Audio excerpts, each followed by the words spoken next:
आज हम रुक्मणी प्रकाशन मैथमेटिक्स सेट नंबर 3 देखेंगे। चलिए आइए, सवाल नंबर 1 ध्यान दीजिएगा। 72 किलोमीटर प्रति घंटा की चाल से चल रही एक रेलगाड़ी एक खंभे को पार करने में 24 सेकंड का समय लेता है, तो रेलगाड़ी की लंबाई क्या होगा। एक खंभा को पार कर रहा है, इसका मतलब होगा एक खंभा को पार कर रहा है, इसका मतलब होगा सिर्फ अपनी लंबाई होगा, इन रेलगाड़ी की लंबाई।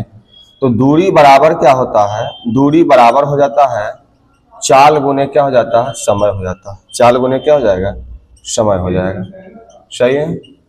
तो यहाँ जो 72 किलोमीटर है प्रति घंटा है, इसको मीटर पर सेकंड बनाने के लिए 5 बटे 18, समय है 24 सेकंड। सही है। 18 चौक 72, 5 चौका 20 और 20 गुना 24 करिएगा, 24 दूनी 48, 480 मीटर होगा। सही है। तो हमारा जो उत्तर होगा 480 मीटर रेलगाड़ी की लंबाई। सवाल नंबर 2 देखेंगे। सवाल नंबर 2 जो है कि नीचे दिए गए व्यंजक को पूर्ण वर्ग में व्यक्त कीजिए। पूर्ण वर्ग के रूप में व्यक्त करना है। तो आपको हम बताए थे कि a² प्लस 9b² है, c² है, 6ab है, प्लस 6bc है, माइनस 2ac है। Option number A, option number A, option number A minus 3b, C का होल स्क्वायर, बी है a minus 3b plus C का whole square, C number a plus 3b plus C का whole square, D number जो होगा a minus 3b minus 2c का whole square. अब ध्यान रखना है, इसको मैं ऑप्शन से बताने का प्रयास करूंगा। मैं बोलता हूँ बार बार अगर इस तरह के सवाल रहे तो आप ऑप्शन से बनाइएगा, इसको हल नहीं करना है। मैं कहा था कि इसके अंदर कोफिशिएंट कुछ नहीं तो 1 है, 1 है, यहाँ क्या 9 है, तो 1 प्लस 9, फिर इसके पास कुछ नहीं तो 1 है, माइनस 6 प्लस 6 और माइनस क्या होगा 2। देखना है माइनस प्लस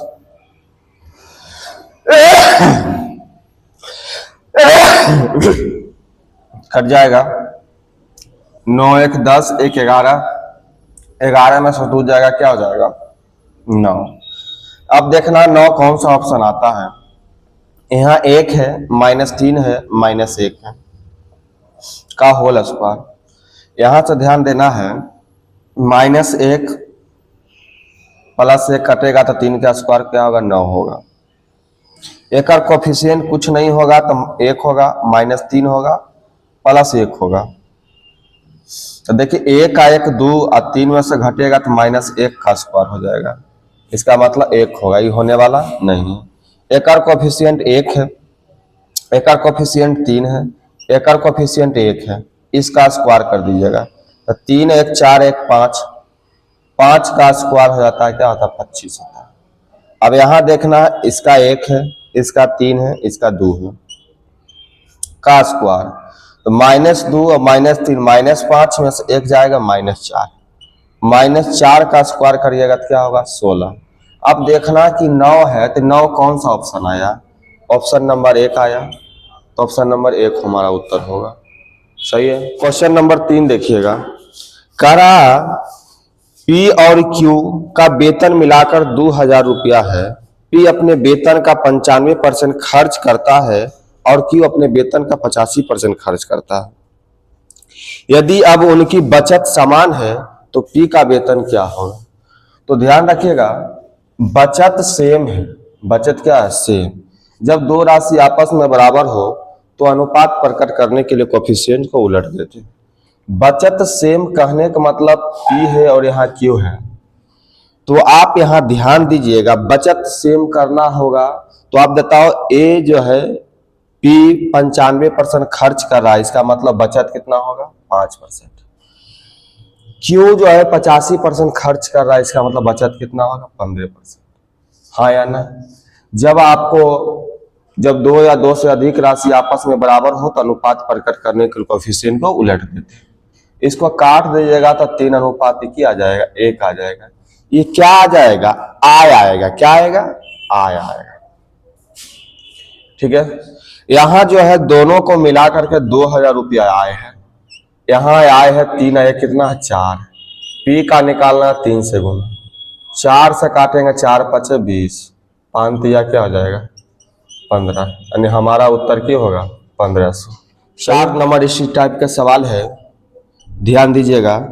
अरुण ने जयश्री से 9000 रुपया की धनराशि 10% वार्षिक चक्रवृद्धि ब्याज की दर पर ऋण ली गई, जो वार्षिक रूप से संयोजित होता है। सभी बकाया चुकाने के लिए अरुणा द्वारा 2 वर्ष के बाद भुगतान की गई कुल धनराशि ज्ञात करना है। कुल धनराशि का मतलब होता है मिश्र धन होता है। जैसे कि आप ध्यान रखिएगा, 10% है, 10% का मतलब होता है 1/10 होता है। जब आपको चक्रवृद्धि ब्याज के सवाल हो तो मूलधन और मिश्र धन का अनुपात लिखते हैं। तो ध्यान दीजिएगा, यहाँ P होगा, यहाँ A होगा। E होता है मूलधन, यानी P होता है। तो अगर P है 10, 1 रुपया बढ़ जाएगा 11 होगा। ठीक है, 2 वर्ष के लिए है तो पावर क्या करना है? 2 करना है, यानी 10 का स्क्वायर 100 और 11 का स्क्वायर 100। इसका ध्यान दीजिए, अगर CI कहता तो हम इसमें से इसको घटाते, लेकिन ऐसा पूछा नहीं है, सहने दीजिए। हमारे पास 9000 रुपया मूलधन है, 9000 का तुलना 100 से निकालना मिश्र धन, यानी मूलधन मिश्र धन कुल धनराशि, इसका मतलब कितना है? 121। आप 00 से 00 काट दीजिए, इसको काटिएगा तो 9 होगा, बरनमा टोटल से हो जाएगा, बरनमा टोटल से हो जाएगा 108 पर 1 0, यानी कि 10,890 होगा। सही है, 10,890 होगा। यही हमारा फाइनली उत्तर हो गया। सही नंबर जो सवाल है, 5 नंबर सवाल देखिए। अर्पिता 9 संतरे और 8 केले 276 रुपया में खरीदती है। जब एक संतरे का मूल्य 10% कम हो जाता है तो एक केले का मूल्य वही रहता है। 5 संतरे और 10 केले का मूल्य 210 रुपया है, तो बताइए कि 3 संतरे और 4 केले का मूल्य का प्रारंभिक मूल्य क्या होगा? आइए सीखिए। मान लेते हैं संतरा A है और केला B, या ऑरेंज मानेंगे तो मिल जाएगा, इसलिए AB करके हम मानेंगे। सही है, मान लेते हैं 9 है A, अब प्लस क्या होगा? 8B हो जाए, बराबर हो जाएगा 276 हो जाएगा। ठीक है, हम यहाँ लिख भी देते हैं कि संतरा को जो है, संतरे को A माने हैं और केले को क्या माने हैं? B माने हैं। ठीक है, आपको समझने में कोई दिक्कत परेशानी नहीं होनी चाहिए। आगे कहा कि एक संतरे का मूल्य में 10% की कमी होनी चाहिए। 10% कमी होगा, पहले यहां समीकरण A1 हो गया। 10% कमी का मतलब है, ध्यान दीजिएगा, यहाँ 5 गो संतरा खरीदना तो 5 है, 10% कमी का मतलब होता है 90%। ठीक है, कल के केले के वही मूल्य रहना चाहिए, इसका मतलब होगा 10 भी हो जाएगा, बराबर क्या होना चाहिए? 210 होना चाहिए। सही है, अब यहाँ इक्वेशन डेवलप हो गया, जरा सा इसको हल करने के लिए हम सीखेंगे। इसको आप जो 90% जो है, इसको आप क्या कर सकते हैं? 0.9 भी बोल सकते हैं। 90% के बोलिए 0.9 बोलेंगे कि नहीं बोलेंगे? 0.9। इसको गुना कर दीजिएगा, 9 पचे 45, यानी 4.5A प्लस 10B बराबर 210। इसको ऐसा करिए कि 2 से, देखिए यहाँ समीकरण बराबर करना, एक को बराबर करना है तो 2 से गुना कर दीजिए, तो दोनों में गुना करना है, इधर भी गुना करना है। तो ये होगा 9A, 10 दूनी 20B, हो जाएगा कितना? 1 दूनी 42, 420। इक्वेशन 2 हो गया। अब 1 को ले आइए यहाँ से, 9A 8B बराबर क्या होगा? 276। 1 हो गया, घटाइए ना इसको, ये खत्म होगा, 20 में 8 गया 12 भी हो गया, और 10 में 6 गया 4 हो गया, और बचा कितना? 11 में 7 गया 4 बचेगा, 3 में 2 गया 1, 12 से काटिएगा तो 12 आ गया, यानी B का जो मान हो गया क्या हो गया? 12। अब B क्या है? केला है। सही है, आगे B जब निकल गया तो अब हमको देखना संतरा का मूल्य निकालना है, तो कहीं भी इसको बैठा देते हैं, निकल जाएगा आसानी से। मान लेते हैं समीकरण 1 में रख दीजिए, समीकरण 1 में रखना है, तो 9A है अब प्लस क्या 8 भी है बराबर 276 है, तो बी का मान यहाँ रख दीजिए 8 गुना 12 बराबर 276 है। बर 8 96 इधर घटा लीजिएगा तो 276 में 96 घटाइए तो आएगा 0। 17 में 9 गया कितना हो जाएगा 9 8 17 1। अब 9 से काटिएगा तो 9 दूनी क्या होगा 18, यानी ए का मान जो हो गया क्या हो गया 20 हो गया। अब जो पूछता जो बता दीजिए। हमसे पूछा जा रहा है 3 संतरा 4 केला यानी 3A प्लस 4B, तो आइए 3 गुना ए का मान 20, अब बी का मान क्या हो जाएगा 12। हल करिएगा 20 दिया 60 और 12 चौक 48, जोड़ दीजिएगा तो 108 रुपया हमारा की हो जाएगा, उत्तर हो जाएगा। चलिए ये इक्वेशन इसलिए लगाना पड़ा हमको कि यहाँ जो है आपको 90% कमी आ गया, दिक्कत यहाँ हो। हम रेशियो भी लगा सकते हैं लेकिन प्रोसेस यही रहेगा। सही है। चलिए देखिए 6 नंबर जो सवाल है, मैं यहाँ देखिएगा लंबाई दिया हुआ 2.5, चौड़ाई दिया हुआ 2 मीटर, ऊंचाई है 90 मीटर, 90 सेंटीमीटर है ना। सेंटीमीटर को मीटर बना दिए 0.9 मीटर हो गया।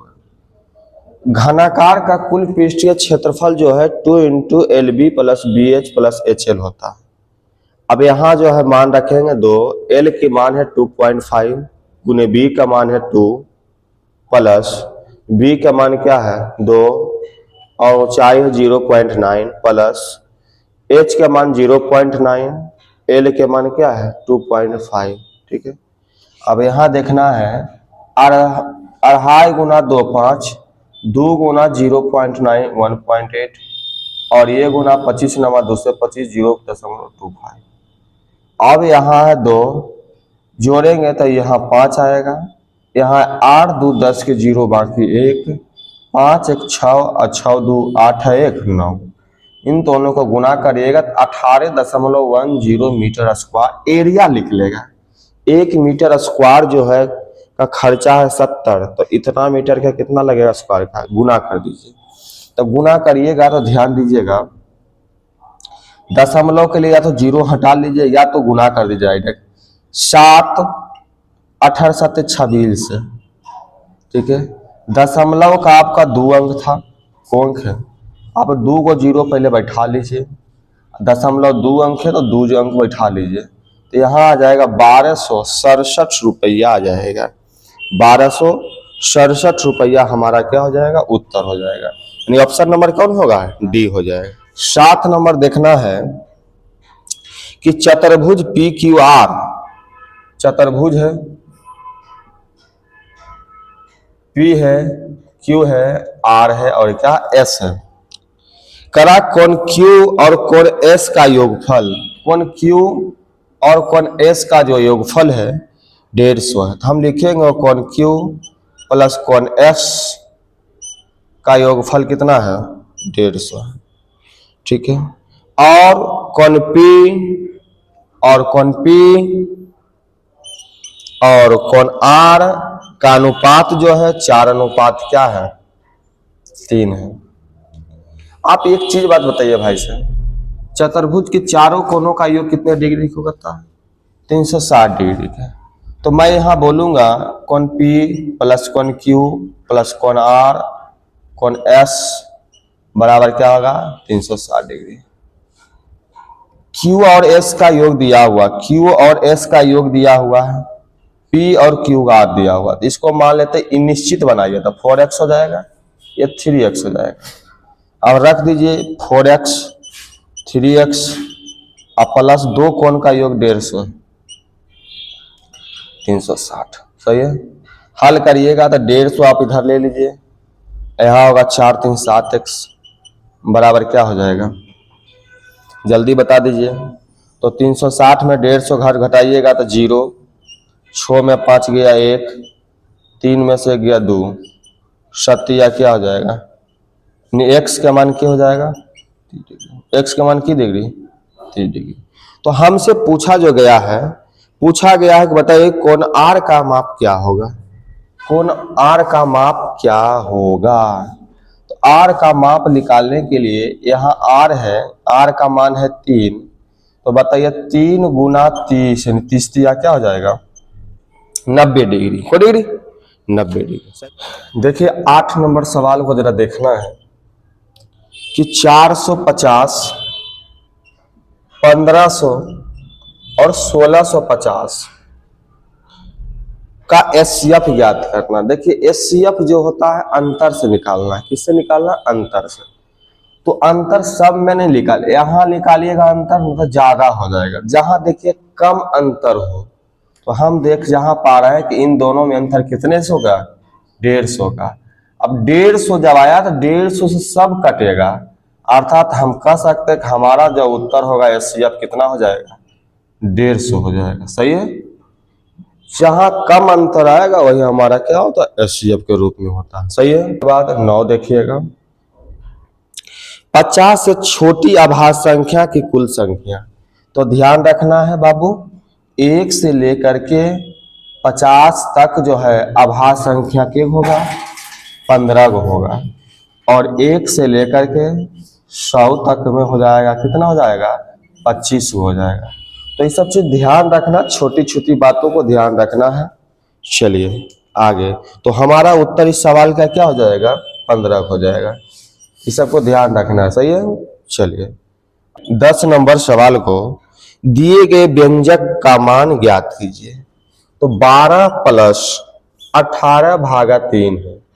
तो आपको पढ़ाया गया होगा भी बोर्ड मास में पहले किसका इसमें क्रिया होगा जो बताइए पहले। भागा के 3 का पढ़िए के मरते में 6 मरते में, तो 12 6 कितना हो जाएगा 18 हमारा उत्तर हो जाएगा। सही है। चलिए 11 नंबर सीखिएगा। समीर के पास 6 सेंटी व्यास वाली ठोस धातु का गेंद है। इसमें से पिघला करके और इस पदार्थ का उपयोग एक ठोस बेलन बनाने के लिए करता है। यदि बेलन का व्यास और गेंद के व्यास समान हो, इसका मतलब हुआ कि दोनों के व्यास समान होगा तो त्रिज्या भी क्या होगा समान होगा। यानी आर बराबर हम बोलेंगे त्रिज्या जो होगा व्यास के आधा होगा, यानी कितना हो जाएगा 3 सेंटीमीटर हो जाएगा। सही है। तो करा तो उसकी ऊंचाई बताओ क्या होगा। ठीक है, आइए हम लोग सीखते हैं। बताइए कि बेलन का जो होता है आयतन क्या होता है पाई आर स्क्वायर इंटू एच, और गोला का जो आयतन होता है 4/3 पाई आर क्यू होता है या ना। दोनों का त्रिज्या समान है। तो देखिए भाई साहब, अगर त्रिज्या समान रहेगा तो आप यहां से 2 गो आर में 1 गो आर काट लीजिए। तो यहां से हमको ऊंचाई चाहिए, तो 4/3, 1 आर बच गया, आर के मान क्या है 3, तो 3 से 3 खत्म, तो बचा कितना ऊंचाई क्या बचा 4 सेंटीमीटर। सही है। देखिएगा एक कार 80 किलोमीटर की दूरी 20 किलोमीटर प्रति घंटा के चाल से अगले 30 किलोमीटर की दूरी 30 किलोमीटर प्रति घंटा के चाल से तय करती है। कार का औसत चाल क्या होगा।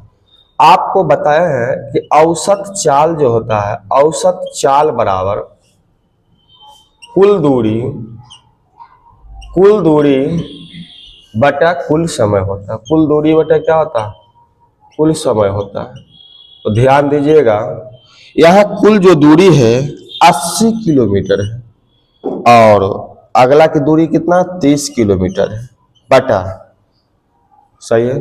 समय निकालना है, तो देखिए 80 किलोमीटर दूरी जो है 20 किलोमीटर प्रति घंटा चलता है, तो दूरी बटे चाल, समय निकल जाएगा नीचे, प्लस 30 किलोमीटर की दूरी 30 किलोमीटर प्रति घंटा चलता है, यानी दूरी बटे चाल समय। 20 चौका का 80, और 30 से 30 खत्म, 1 आ जाएगा, 8 3 11 110, 4 1 5, यानी 22 किलोमीटर प्रति घंटा। तेरे नंबर है। तेरे सीखने वाली बात है कि 2 समानांतर सड़कों के बीच 10 मीटर की एक मीनार है। मीनार के शिखर से दोनों सड़कों का अवनमन कोण 30 डिग्री और 45 डिग्री है।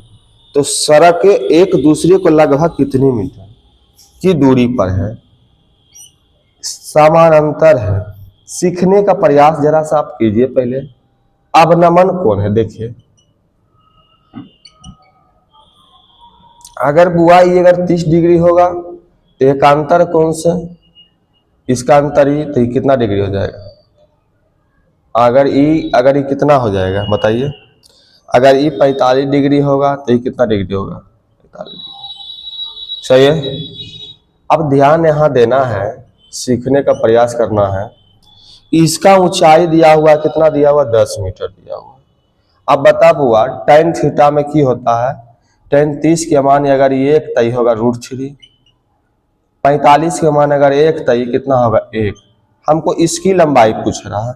अगर a है, b है, c है, AB बराबर ध्यान रखना है। यहाँ 10 मीटर है, इसका रेशियो 1 है, तो 10 के तुलना कितना से होगा? 1 से। कुल दूरी यहाँ से यहाँ निकालना है, तो √3 प्लस क्या होगा? 1 हो जाएगा, है ना। अब देखिए ऐसा मान नहीं दिया है, तो √3 का मान होता है, पता है क्या होता है? 1.73 होता है, 2 भी बोल सकते हैं, प्लस 1 हो जाता है। हल करिएगा तो 1 का 1 2, 2.73, इसका मतलब 27.3 हो जाएगा, मीटर होगा लगभग। सही है। 14 नंबर देखिएगा। किसी दुकानदार को 10 रुपये में एक पेन बेचने से उसके मूल्य के 1/11 भाग की हानि होती है। 1/11 भाग की हानि हो रहा है, तो रेशियो में आप समझिएगा, इस सीपी है ये क्या? एसपी है। बुआ हानि हो रहा है 1 का, लॉस, तो आप ये कहोगे 1 रुपया हानि हो रहा, तो इसका मतलब खरीदा होगा कितना में? 11 में, और बेचा होगा कितना में? 10 में। यही बात हुई, कहने का मतलब है। तो हमसे कह रहा कि अगर 10 रुपया में पेन को बेच रहा, तो संभावित है 10 रुपया में बेच भी रहा है, तो खरीदा कितना में? 11 में। इसका मतलब है क्रय मूल्य कितना है? 11 रुपया। क्रय मूल्य 11 रुपया। सही है। 15 नंबर। प्रत्येक 2 वर्ष के अंतराल पर जन्मे 5 बच्चों की आयु का योग 40 वर्ष है। सबसे बड़े बच्चों की आयु क्या होगा? 2 वर्ष के अंतराल पर जन्मा हुआ बच्चा है, 5 बच्चों की आयु का योग 40, तो बीच वाला निकाल लीजिए, 40/5 करिएगा तो क्या हो जाएगा? 800। यानी बी की निकलेगा बीच वाला। तो 5 गो बच्चा है, 5 गो लाइन अंडरलाइन कर लीजिए, जगह में ये बीच वाला है, और 2-2 साल का अंतराल होना चाहिए, 2 साल, अगला 10 साल, फिर 2 साल बढ़ गए, अगला कितने साल? तो हमसे पूछ रहा बड़ा वाला बताइए, तो बड़ा वाला कितना हो गया? 12 साल का। को साल का? तो हमारा उत्तर होगा 12 साल का। लेकिन यदि छोटा वाला पूछ लेता, तो आप देखिए 2 साल और इधर घटेगा तो कितना हो जाएगा? 6, इधर 2 साल और घटेगा तो कितना हो जाएगा? 4। अगर छोटा पूछता तो को साल का? 4 साल का। सही है। 16, किसी सौदे पर 30% और 35% के 2 क्रमिक छूट, 30% और 35% की एकल छूट बराबर हम आपको बताए हैं कि x + y - x × y/100 होता है। ध्यान दीजिएगा, तो आप जो है 30 + 35 - 30 × 35/100 होता है। 1 0 से 1 0 काट दीजिए, अब ज्यादा मत काटिए। 35 और 30 65, और 35 दिया 105/10, तो 65 में से 10 से भागा लगाइएगा, 10.5 घटा दीजिए। ठीक है। इसमें से 11 डायरेक्ट घटा लीजिए आप, इसमें से 11 घटाइएगा तो क्या हो जाएगा? 54 हो जाएगा, अर्थात 54.5 हमारा क्या हो जाएगा? उत्तर हो जाएगा। आप घटाइएगा 65 में 10.5, तो 54 कितना हो जाएगा? 5। 17 नंबर, कि एक व्यक्ति अपनी आय का 1/3 भाग 7% साधारण ब्याज पर, 1/4 भाग 8% साधारण ब्याज पर है, और अपने आय का शेष भाग 10% साधारण ब्याज पर निवेश करता है। यदि वर्ष के अंत में प्राप्त कुल ब्याज 561 रुपया हो, तो उसका कुल आय क्या होगा? ध्यान देना बुआ, यहाँ फ्रैक्शन में, भिन्न में जब भी रहे, इसको आप जो है हटाइए, इसको तो 3 और 4 से कटने वाली राशि कौन होगा? एलसीएम कौन होगा? 12 होगा। एलसीएम जो आता कुल राशि आता, क्या आता? कुल राशि। ठीक है, अब ध्यान देना है 3 का 12, 12 का 1/3 क्या होगा? 4, 12 का 1/4 कितना होगा? 3, तो शेष बचा कितना? 4 3 7, तो बचेगा कितना? 12 5। सही है। पहला का बोला 7% पर, दूसरा का बोला गया है 8% पर, और तीसरा का बोला गया 10% पर। पहले कुल ब्याज निकाल लेते हैं हम लोग, है ना। कुल ब्याज यहां दिया हुआ 561 रुपया, तो कुल ब्याज देखिए निकालते कैसे। 7% कितने ज्यादा है? 1, 1 गुना 3, यहां से कितना ज्यादा है? 3, 5 या 15, और टोटल कितना? 4 3 7 5 12। तो यहां देखिएगा 7 प्लस 15 3 18/12, 6 तिया का 18, 6 दूनी 12, 7 दूनी 14, 3 17/2% हो गया, ब्याज हुआ। यहाँ ब्याज है 510 रुपया, इसकी तुलना इससे, ठीक है, 510 की तुलना इससे। हमसे यहाँ क्या कह रहा है? पहले उसकी मूल आय ज्ञात कीजिए। सॉरी, यहाँ जो है 510 नहीं बल्कि 561 है, तो तुलना 17/2 से। धनराशि निकालना है तो 100 से। ध्यान रखना पहले, तो 17 से काटिएगा तो 17 तिया 51, फिर 17 तिया 51, ऊपर जाएगा तो 33 दूनी क्या होगा? 66/00। हमारा उत्तर होगा 18। कह रहा कि 3 के प्रथम 5 गुना जो का औसत, जब 3 के प्रथम बोलेगा तो 3 का 5, तो इसका मतलब अगला निकालिएगा। 5 के अगला 6, और बटा 2, 2 तिया 6 और 3 तिया 9, हमारा क्या हो जाएगा? उत्तर हो जाएगा। सही है। देखिएगा 19 नंबर बड़ा अच्छा सवाल है। एक व्यक्ति जनवरी फरवरी मार्च और अप्रैल महीने का औसत वेतन 8,000 रुपया है, और फरवरी और मार्च अप्रैल और मई महीनों का औसत मासिक वेतन 8500 रुपया है। यदि उसका मई महीने का वेतन 6500 रुपया है, तो उसका जनवरी महीने का वेतन क्या होगा? आपको थोड़ा सा लॉजिकली सोचना है कि जनवरी हट रहा है और उसके जगह पर मई आ रहा है।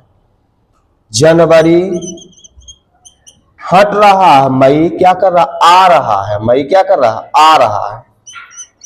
मई आ रहा है, तो 8,000 से हो गया 8500। इसका मतलब है औसत से ज्यादा लेकर आता घाटा लगेगा। कितने का? 500 का। और महीना चल रहा है कौन कौन? जनवरी फरवरी मार्च अप्रैल, 4, तो चारों 55 घटेगा 5500 का, तो 4 गुना क्या करेंगे? 500। सही है। आगे हमको पूछ रहा कि यदि मई का वेतन 6500 रुपया है, मई का वेतन क्या है? 6500 रुपया है, तो बताइए जनवरी का क्या होगा? तो मई रख दिया 6500, यहाँ होगा 500 का 20 यानी 2000। इसका मतलब हमारा जो उत्तर हो जाएगा 4500 रुपया मई जनवरी का वेतन हो। किसका? जनवरी का कितना हो जाएगा? 4500 नंबर सवाल को हम देखते हैं। यदि 3 संख्या का अनुपात 5:6:8 है और उनका जो है योग 3800 रुपया है, योग 3800 है, योग 3800 है, तो सबसे बड़ी संख्या क्या होगी? बउआ ध्यान देना है। यहाँ 3800 रुपया योग है। यहाँ योग कितना? 6 5 11, 11 8 19। पूछ रहा है इसमें से बड़ी संख्या, तो बड़ी कौन है बुआ? 8। 19 दूनी के 38, तो 8 दूनी का 16, यानी कितना? 1600 रुपया हमारा क्या हो जाएगा? उत्तर हो जाएगा। 21 नंबर ध्यान दीजिएगा। कह रहा कि जो तालिका जो दिया हुआ है शुक्रवार और कैश और ऑनलाइन मिलाकर, शुक्रवार के कैश और ऑनलाइन मिलाकर के कुल कितना टिकट बिका उसके बारे में पूछा है। तो शुक्रवार में हम जहां तक देख रहे हैं कि कैश में 775 725 और 525 है। ये जो है कैसे, ये जो है ऑनलाइन है, तो ये शुक्रवार फ्राइडे का है, इसको जब जोड़ दीजिएगा वही कुल बिक्री हो गया। तो जोड़िए ना, 5 5 10 के 0, बाकी हाथ में 1, 2 2 4 1 5, 7 5 12, यानी 1200 कितना हो जाएगा, 50 रुपया जो है शुक्रवार की कुल बिक्री हुई।